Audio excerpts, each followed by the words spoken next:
22 naman is smart natin. Ito yung mirror system na for South Korea, hindi ginagamit natin. So sa ano natin yung system? Kasi yung parang special na canvas na ginagamit yung canvas ng model. Kasi wala tayo sa municipal level. Kaya inaasahan sila makakapagpaglabas. So after naman doon sa provincial level versus provincial level kung saan mas makitapos ko sa kanilang facilities or sila ng word of God is respect na po. Sa bayan ng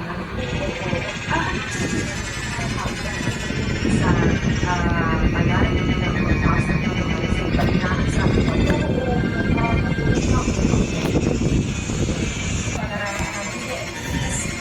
kasi ngayon ang nangyari kasi diba may ating na servers and then meron din send to more na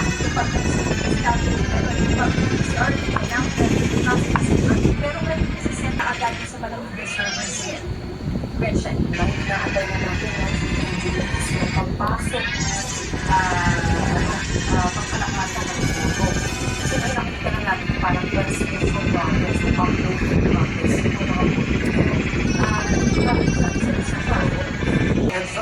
anong latest ordinance?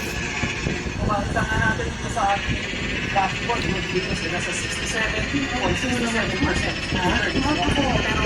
Pero ba natin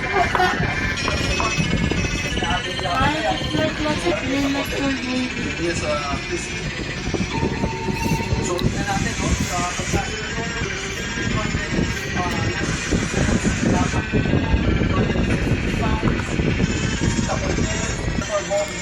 yung nakita natin so far.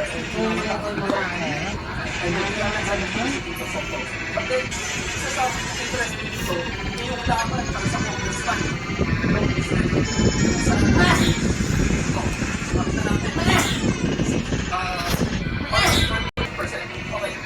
Now, the ating dashboard. Now, we have this.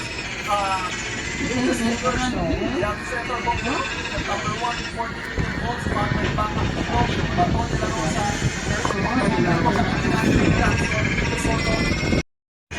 may importante. Then, tool point number 30. Government at number 40.